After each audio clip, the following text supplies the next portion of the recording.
What's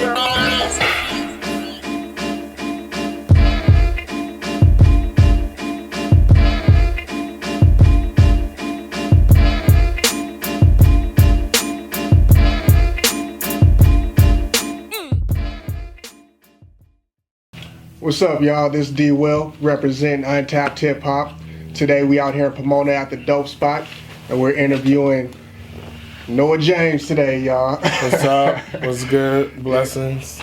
Yo, first I just want to say thank you for coming through. I know I said this earlier. No, it's all good, man. It's all good. Like, Yeah, from right here, though, I appreciate it. I like to see people, like, be successful with what they do, man. So if I need to be a part of it to help it out, I'm more than able to do it. You know what I mean? That's up. And I already forgot a little bit of the introduction, but you're an MC, you're a promoter, and you're an entrepreneur. Yep. Local to the IE. Yep. You told me you be out here from Apple Valley to Pomona, just networking yourself. Yeah, man. Just hard work. Like, when you wake up in the morning, what makes you want to get up and just go out there and network and do your?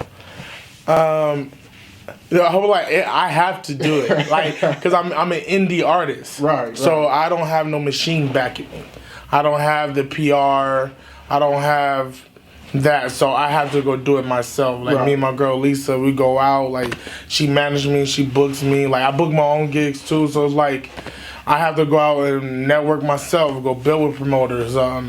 Like, sometimes I like selling tickets for shows because I get to meet people face to face. Right. Like, if I'm selling 50 tickets, that means I'm about to meet 50 people that about to go to a show. So, like, when you going out there, you trying to meet, like, because I know you have a fan base, you know. You have people who willing to come out here. So when you go out there, you booking your tickets, are you just trying to go out there and meet new people? Or new people? Like, I already have the fans that's going to support, but I'm a social person, you know what I mean? Like, I wanted to learn how to make meatloaf, and I'm at Stater Brothers, and I wanted to buy meatloaf, but I didn't know how to make it. It was a lady next to me. I looked at her and said, "Hey, OG, you know how to make meatloaf?" Old Latin woman. Yeah. And she said, "Yeah." And right there, she told me how to make meatloaf. So I'm social like that. Like, I'm curious about things. I talk to random people. Yeah. You ain't no introvert. Yeah, you know what I mean? Like, I embrace everything around me. So, like, I just like meeting new people, you know. And, you know, like I said, being a promoter and stuff, you know, you have to be outgoing and, you know, doing that. You know, just be really outspoken. Yeah. And like speaking on that, like just the whole promotion side of it. When you're looking for certain artists and stuff, is there a particular what are you looking for? Is there a particular thing, a fire, or you know, like a... No, it's different. Like, say I'm glad you asked that. I get to break this down. I'm a big wrestling head. I read books on Vince McMahon, Paul Heyman, Eric Bischoff, and the promotion side. So say I start off with, last night I had a show called Love and Light. Mm-hmm. So I get people who fit that bill. You know what I mean? It depends. Like, it got to be. You have to fit the bill that I'm putting together. Right. Then from there, it goes from your music and how you are. Like, your personality, what energy you give off. You know what I mean? Because it's all about the whole show. Like, that's the thing about wrestling. It's always been about the whole show. It wasn't just about The Rock and Stone Cold. It wasn't just about Kane and D'Lo Brown and the IC belt. So it was like, it has to be the whole thing. So I go into a stalker mode with an artist. So if artist want to get booked for a show, I say, send me performance footage, your social media, the 3 songs that you know you're going to perform. And what I do, I go stalk you on your social media. I see how you respond to people. I see how you talk to people. I see what you retweet. You know what I mean? Because that all can tell me what type of person you are. Right. You know what I mean? Like, your character. Yeah. Then your live performance, if you rapping over your vocals, I'm going to give you an open slot. So you want them to just be... Yeah. Or come to open mic, and I tell you take your vocals off. So I can book you for a second or third slot. You just don't open. Right. You know what I mean? So, and if you don't rap over your vocals and you got a good stage presence, shit, I give you a good slot, second, third, or fourth. If you don't rap on your vocals and your music is dope and you actually put in work and making an effort to become an artist, I give you an opportunity. I let you. I got Murs out here. Right. I brought him to the Vibe. Oh shit. And I get the homies that shut shit down. And you know what? The whole bill was everyone I know that can kill it. Everyone. It's like you trying to build like a real good synergy between all your artists and make sure that the show, because like you said, it's about the show and not just a particular. It's wrestling, man. Then like I do my Common Ground shows at the Vibe, and those are my Raws and my Smackdowns. All these shows, my Raws and Smackdowns. Then I got 2 festivals. Right, those are my SummerSlam and my WrestleManias. Yo, you bringing a nerd out of me right now. But that's what it is. It's like I take everything into. I grew up on anime, wrestling, comics, all it. You know what I mean? Yeah. Like, and when I got older, I started paying attention to the business aspect. I'm like, why do it work? People don't realize that Vince McMahon waited to he helped WCW come up. Like this is WWF. WCW was here. Vince McMahon waited till he got up here because he ain't gonna buy nothing mediocre. So what he did, instead of like buying them there and bringing them up, he brought them up, then got them. Right. Then utilized all the good pieces that they had. He wasn't trying to waste the time trying to build it. He wanted to make sure. He used them, but he used them in the right way. He didn't use them that... He wasn't going to put you in a position to make you look mediocre. Right. And that's what I learned from how Vince and Shane thinks. Like, ECW, no one don't know who the fuck a Dudley Boy was at that time. Now they a household name with the Legion of Doom. Yeah. The Rockers. Damn. Like, you know what I mean? People don't realize when Dudley Boys came back like a week ago, everyone went crazy. Oh, the Dudley Boys is back. Man, and they're from ECW. Same thing with RVD. When RVD come back, oh my God. And that's what Vince did. He raised everything. Like, everyone got to be at this level. I want people to win. If you win, I can help us win more. Right. And that's my mentality. So, like, you when you looking at you're honest, because like talking to you right now, it seems like you're brutally honest when it comes to your business. So like no shame in it. Yeah, it is. You know, because it's like I be telling people like one of the hardest things, you know, in today's age is just being honest. You know, because cats they don't know how to take it anymore. Hey, man, I'm like, you gonna take it or not? Because I'm not doing it to make you feel bad. I'm not doing it to belittle you, and I'm not even gonna tell you in a way to belittle you. I'm going to tell you what you're doing good first, and I'm going to tell you what you need to let go. So you can just focus on what's good. Build that confidence. Yeah, you know what I mean? That's all it is. It's like, I'm going to try to put a good taste in your mouth because you didn't come up in the era I came up with, where you got kicked out of ciphers. Right. Or you went to Project Blowed and you got please pass the mic. Right. People don't... If kids got please pass the mic these days, niggas will try to shoot the club up or shoot shit up. Like, you're on stage, and if you're not doing good, the whole crowd screams out, please pass the mic. Please pass the mic. I'm like, yeah, man. Like, I wish I can do that. I want to do it, but I like, you know what? Let me give them this honesty. It's going to be brutal, but at the same time, I'm going to encourage you to chase it, not to quit it. And then like speaking on honesty and stuff, like watching a few of your videos and watching your on stage presence and all that, you have you keep it transparent. You don't mind people seeing like what you're going through and stuff. Yeah. You know, I've seen you did the blood test on one of your videos and stuff. I'm like, that's dope because you know you're willing to put yourself out there.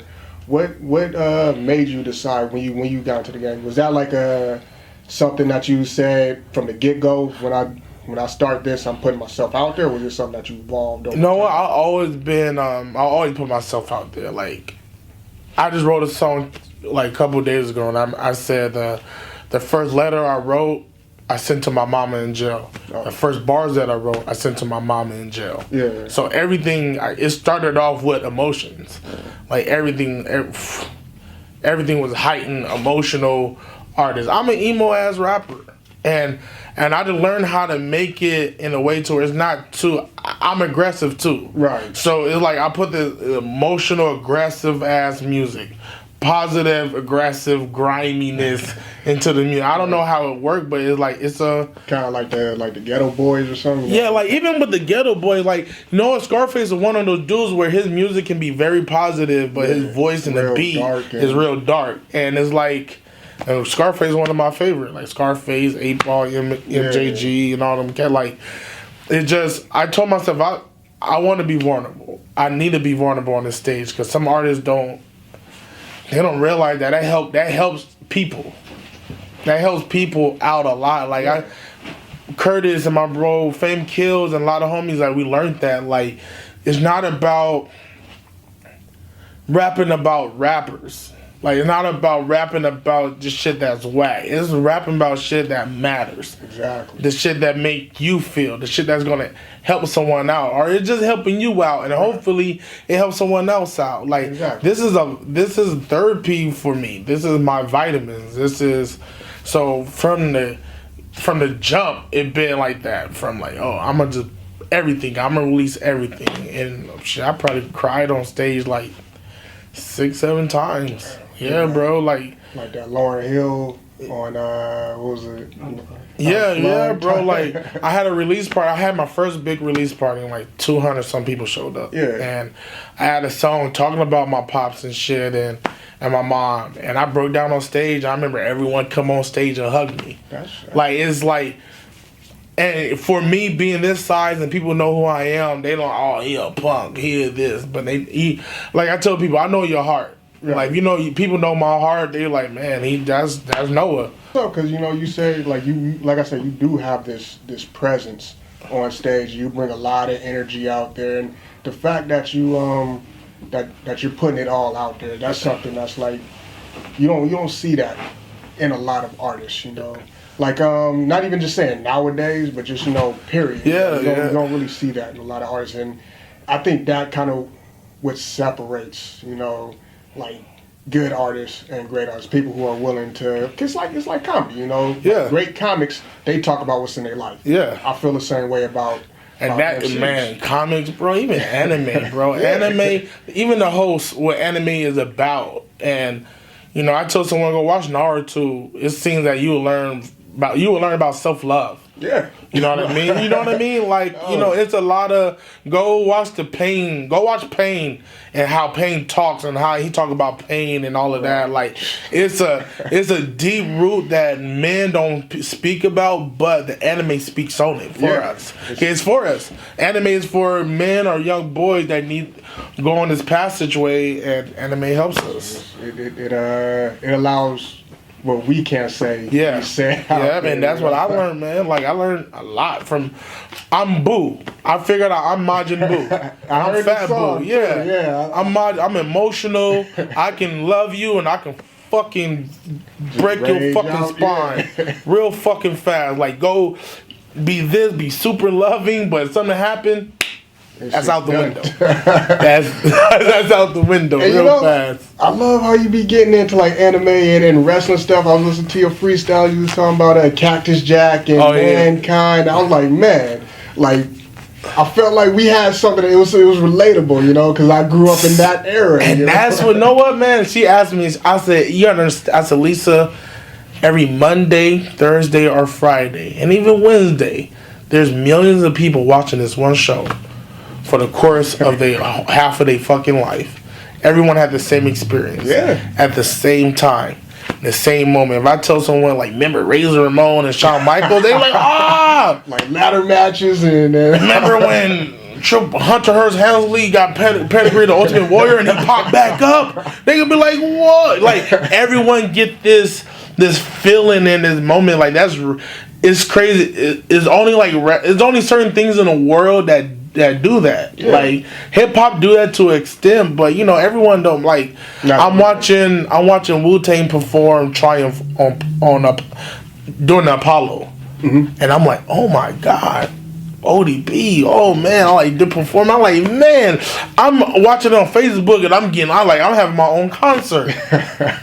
everyone don't understand that feeling. Right. But wrestling, like everybody's gone through the wrestling. Yeah, and everyone goes through this. Hey, like, girls, everyone. Yeah, it's part of life. It's what's it called? One of those. It's pop culture, man. Yeah. It's definitely pop culture now. And then Dragon Ball Z is pop culture now, bruh. Yeah, man, super pop culture. I remember when I was in like high school. You were talking about you like anime and stuff. You was in this particular group, but nowadays I go talk to Dragon Ball Z, Naruto. Bro, I got it from like Tatted, like the Majin Buu M. Like I got the 5-star ball and it says Frog Splash. So RVD fight, like we want tables and shit. Like just it's me and it's crazy, man. It's becoming the norm now. Yeah, man. On the entrepreneurial side of things, like just coming up, starting your own business. You know what I mean? Like, what are some of the best parts and some of the hardest parts that you're going through currently or have gone through in the past? Like my specialty is like throwing shows, events. Even like I'm part of an indie label called Black Cloud Music. Right. Like homie Jinx ran it, Lisa ran it, I ran it. Like it's. So that was everyone. It broke up now, but like I was in that too. It was just, man, the hardest shit. Like for a promote, it's always the beginning, man. It's always like we're in our 7th year of what we've been doing from every Sunday. It used to be every Sunday. Mm-hmm. And I'm not even counting it's probably 10 years total how long I've been promoting. Because we used to do a thing called Building Blocks in San Bernardino at Club Lyric. And that was like you said, like getting artists, getting people to believe in it, to support it, to come there. Learning that all your homies is not going to support this or family. That was the biggest thing to overcome, to let go that I'm not going to see certain people that I think should be at the show. Like, you know what I mean? Like, we have an anniversary and I would think this person going to show up, but you're expecting to see these people because they support, but you don't see them. And that used to rub me the wrong way until I had to let that go because that was my business. My business don't run on that. It's not gonna run on those people. So that was the hardest thing. Just learning little shit. Like as a promoter, I had to learn about like ticket sales, how to get a ticket link. What about pre-sale links? How to book a major artist through a booking like booking company. Right. Knowing about the down payments, the deposits, and learning what a writer was. Like little shit like that I had to learn what an artist runner is. Yeah, so you was like doing this all on the go. Yeah, like I got on paid dues, and when I got on paid dues, when I got on paid dues, I was like, all right, I'm gonna perform, then I'm gonna go backstage, and not backstage with the artist.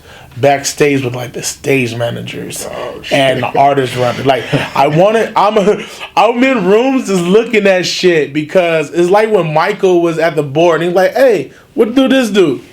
And I'm like, "Hey, what's that? Yeah, what's that right there? That's what an artist. Oh, all right." And I was just like learning how the machine is being ran. That's all I want because that's what I wanted to do. I wanted those shows. Because I think when a lot of people they see the shows, they're not used to the whole backstage and what it takes to bring it up. They see the show and they think it's something that's easy to do, like they could do it. And we're learning the same thing, just with the whole magazine aspect of it's just a lot of little intricate things. There's those things. There's no things that you know what it is, man. I tell people like, if it's a bed, they're worried about like the bed being built, but you ain't worried about them screws. Yeah. Them screws are very fucking important because if you're missing 2 or 3 of them, it's over. The bed, you're gonna sit on the bed and it's done. Yeah. Like, and that's what people don't realize. It's them little fucking things that I hate doing it, but I know I have to do it because I love the result of it. So like Lisa, she's like, I'm the talent buyer. I go out, I do the research and the organization. She organized everything. I do the set times and stuff like that, and she organized the rest of it. She do the flyer. Okay. She do the email blast. Everything that a woman is great at that men need to learn. Like, I'm still learning. Is like, I'm not going to try to do it. Nah, you can do this, babe. You got it. I'm not even going. So this is you. This is teamwork. Like, I do this and you do this. So you do the getting the talent, and Lisa's more of like the promoter, marketer. Yeah, like I promote. I do the marketing of it. We both like the flyers and the flyer. Like, we both do the marketing, the promotion of it. But then when it comes to like the flyers, sending the emails out, making sure everything organized, making sure the artists know what time they go on and how many plus they get and what equipment a DJ need to bring, or if they don't have a DJ, make sure you don't bring a CD, bring your flash drive. Right. And it's all of these little things. Like, now artists come to the event prepared. They're not like, you know, you ever seen new artists at a show? It's crazy. It's sad sometimes because they be like, what do? It's probably like being, you know, like a boxer's first match on a pay-per-view or something. It's big, you know. And I try to make it as easy to where you can focus on your show. You're not nervous. Like, you can focus actually on your show. Like, and them paid dues, man, shit. I was on it 3 times in a row, and that's every time I learned. I like, all right, this is what this is. This is what they do. This is how you do it. And I wanted to do it on my scale. I like, nah, I'm not. Sooner, like later on in life, I want to do a big ass festival like that, but I want to do something like this, but for the locals. I do DIY fest. Yeah, and like, you know, a lot of local artists out here, I know they really appreciate the fact that you're doing something like that. Because, like, you know, like you said, it's like local artists out here, they get overlooked because they don't want to conform to, you know, certain aspects of what it means to be a MC or artist or something like that. I get this. I still get it to this day. People are like, your flow is strange. Your flow is weird. Pick your flow. I don't understand it. I like, but this is me. Yeah. And I gotten this far doing this, so like, nah, bro. Yeah. Other blogs fuck with me, you know. I'm just looking for an opportunity to get on yours now. If it don't fit, I'm cool. There's no love lost. Hey, thank you for showing me that I am unique. Because you're telling me that I'm unique. That's all you're telling me. It's not like I'm an up and coming artist that have this weird ass flow and I ain't gonna get nowhere. Nah, I actually tour. This is what I do for a living. Yeah, this is my life. So it's like, nah, man, this is me, and I like being me. So yeah, that's what this for. Like, artists, be yourself, but perfect yourself. Don't be mediocre with it. This is you. 100. It's like MC Mega. And Mega got the dopest style. And I know people like, nigga, Mega, perfect your shit and watch. And this nigga's hard. Like, he's so different from everyone. Even how the clothes he wear and what he do. Like, yeah, like I like those type of artists. Right. Like, yeah, be yourself, man. That's dope. And then getting into Brick to Your Face. Yeah. That's your company. Yeah, Brick to Your Face. Brick to Your Face. It's promoting, or is it more? I always had to go into the store. I was trying to get shows and get on the blog, and Lisa was like, let's just create our own. Mm-hmm. And that's how it started. Okay. Like, let's create our own. Let's not go, like... It's like, if you can't get on it, we're going to build our own shit and put ourselves on it. Yeah, like, you know, people try to play you, and I'm like, you know what? Fuck that. We're going to create something that's for people that's kind of feel the way I feel, or try to get in this rap business like I did, but it's so much shit. You know, you come across all these people that read these 48 laws and shit and try to belittle what you do. I'm like, let's just create our own.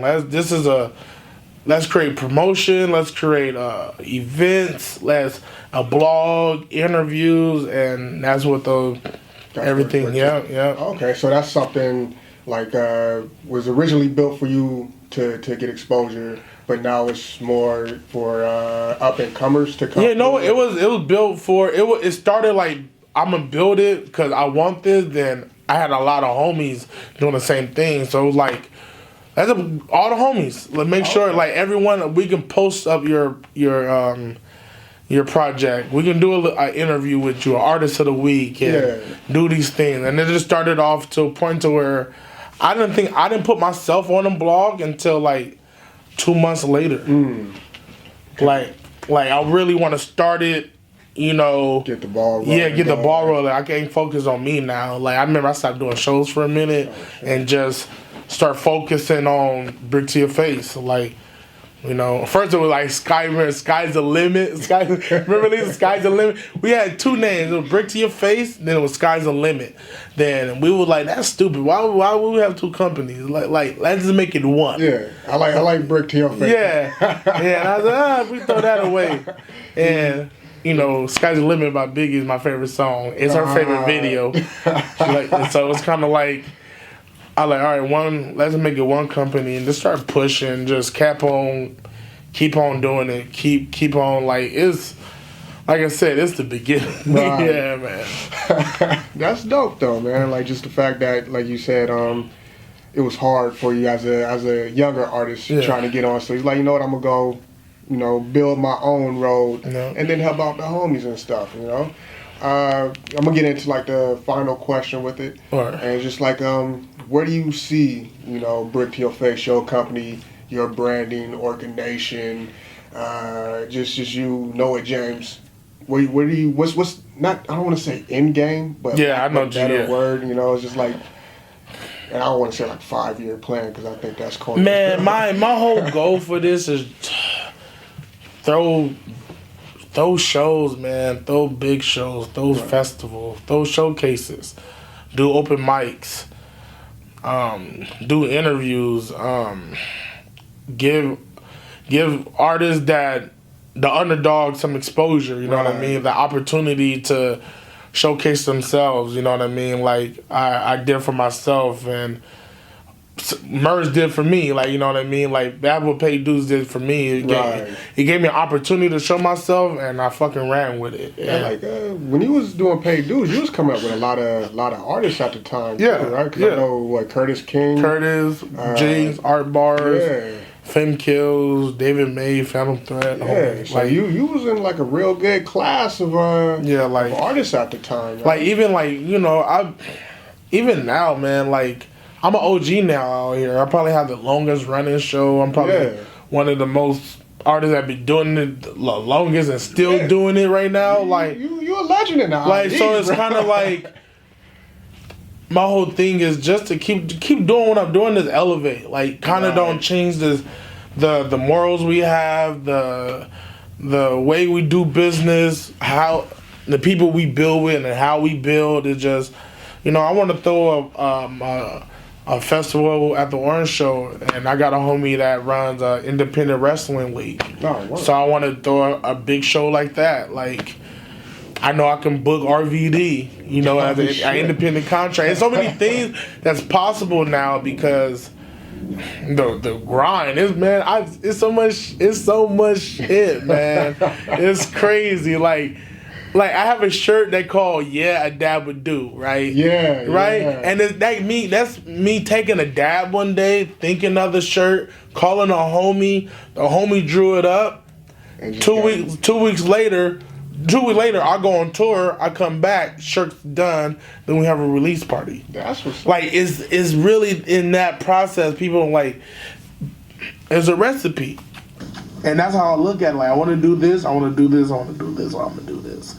And like 5-10 years, that's why I want to throw these big shows and turn our locals into headliners. You know what I mean? Like, really help everyone to win. Because the Alien Empire, man, is so dope. It's so much out here that no one...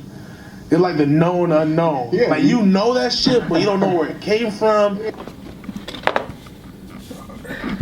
Sorry about that abrupt ending, guys, but during the interview, our cameras, we have Canons, and they tend to turn off by themselves for some reason. so we didn't really get the last 2 minutes of that interview. But we're gonna start off where we turned our cameras back on, which pretty much is the ending, and we're just gonna be giving his plugs and all that. It was an awesome interview with Noa Jame. I want to say again, thank you for coming through to help us, start or helping us with our company trying to start this new magazine out here for the Inland Empire.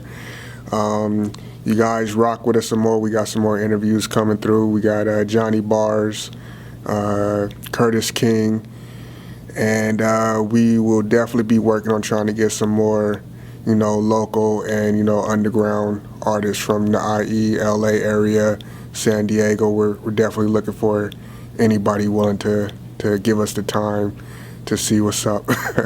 Thank you guys. Thanks for rocking with us this long. This was a dope interview. Peace. Bro. This interview, is there any plugs, anything that you're working on that you want to promote? BrickToYourFace.com. Check us out. Instagram, Facebook, Twitter. Check out Noa Jame, NoaJames. Hashtag Orca Life. You find me easier. Check out the Common Ground every first and third Sunday at the Vibe. Dope night. Artists, producers on the patio, DJs. Beautiful atmosphere. And that's it. I got projects coming out. Like, I got a couple, but I got an EP coming out called 3 Bullets and a Golden Gun. Oh shit. Was that a Destiny reference or? Nah, you know what, man? It was like a mix of a lot of shit. You know what I mean? Like, it was these 3 things that helped me in life that was like, oh man, this helped me out. That's cool. So Golden Gun, that. You from go 007. You should a nigga in the ankle. They dead. They gone. Yeah. Yeah. So it's like I feel like these 3 things was like that. Then I got a project, my big project coming out this year. It's called Love Monster. Okay. And that's what Boo's gonna be on. I just heard that the track you did for Boo. That shit's dope. Yeah. It's on SoundCloud and YouTube. Yeah, Boo's. Check out Boo's Hungry to all the Dragon Ball Z heads. Like, I'm a real head, man. Like, this is people like you got a mile. Like, yeah, I'm Boo, man. I'm the fat Boo, man. People say the most powerful Boo is Kid Boo. Kid Boo. Yeah. You know what I mean? He's the most powerful. He actually, like, his power level isn't higher than Super Boo, but because Kid Boo has no sense, no boundaries, it makes him the most dangerous one. He was just going off. But Majin Buu, he don't train. So hopefully on the next season of Dragon Ball Super, they make him train. Do some shit. Yeah, okay. He didn't pass the education part of the new tournament. I haven't even bro, seen we're never gonna go into that. We're gonna go into that. I gotta catch Shout out up. to Untapped Hip Hop, man. Thank Bless us, you. man. Thank All you, good. man. Shout out to Lisa J. She's probably just over here Snapchatting, making faces. Yo, she's the female lion of that pride right there. She's getting it done. She's my enforcer, man. She allowed me to be nice and pretty. She allowed me to be the way I am now. Because you fucked up, you gotta answer to her. Hey. She handled it. Yeah. All right, brother. I appreciate it.